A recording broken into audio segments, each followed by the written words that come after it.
Hello, it's Richard Wilson. Today I want to talk to you about the 5 things you can do to make sure that your family office is successful. I've been working with family offices for over 7 years. I'm currently writing a book through Wiley on family office best practices, and I actually just got done completing 36 recorded audio phone interviews with family offices from all over the world, including the United States, Canada, Australia, Dubai, Israel, Singapore, Monaco, all over Europe, including here in Zurich, Switzerland, where I'm recording this video. And many of those people told me the best practices of running a family office and what they've learned by running one. And what was really exciting about doing these interviews is that we interviewed several of the top 30 and top 50 family offices in the world. So these weren't just startup family offices or wannabe emerging family offices. These were some of the most well-known, well-regarded family offices in the whole world. So the best practices they shared with me are actually really valuable business practices, I think, for any multifamily office to really pay attention to and try to implement. So I'd like to share those with you here today. The first one, which, well, first off, all of these might seem obvious, but I think that all great truths are very simple and usually aren't something new, but it's something very fundamental you need to focus on every single day and execute on every single day, and not just know, but actually act on. So to start with, here's a great example, because the first strategy is to always put clients first. And that might seem obvious, but in business, that's often very hard to do when you're choosing being more profitable or putting clients first, or having to lay somebody off on your team versus having to disappoint a client. Someone on your team is consistently not serving clients in the way that your brand is supposed to represent a high level of service. That person might need to go, and that's a hard decision to make. But putting clients first is something that's come up again and again within these interviews and within my experiences of working with family offices. The whole point of a family office is to give supreme service for a premium price, so that has to be there. The second thing is to make sure that you put talent before growth. When I was interviewing a family office in Australia last week, they were telling me how their #1 bottleneck of growth is finding great, experienced talent. And when I was interviewing another top 50 family office out of Seattle last week, they were telling me as well that finding talent who actually can understand what an ultra-wealthy family needs, but explain it in layman terms so that the family can understand the decision and can understand what's going on, is so hard to find. Most people don't have the experience or the ability to explain it in simple terms, or they don't have the relationship skills that are needed. It's a really complex topic, and you have to be able to wear many different hats to work in a family office. So putting talent in front of percentage point growth or dollar profit growth is something that I've picked up as a best practice from many family offices.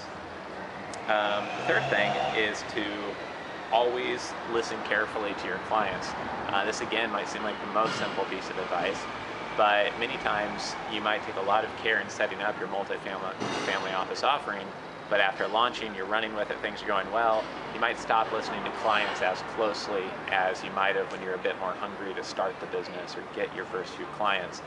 And this is a tip that I directly got from a few different people, actually. My family actually has a history of raising capital from ultra high net worth individuals.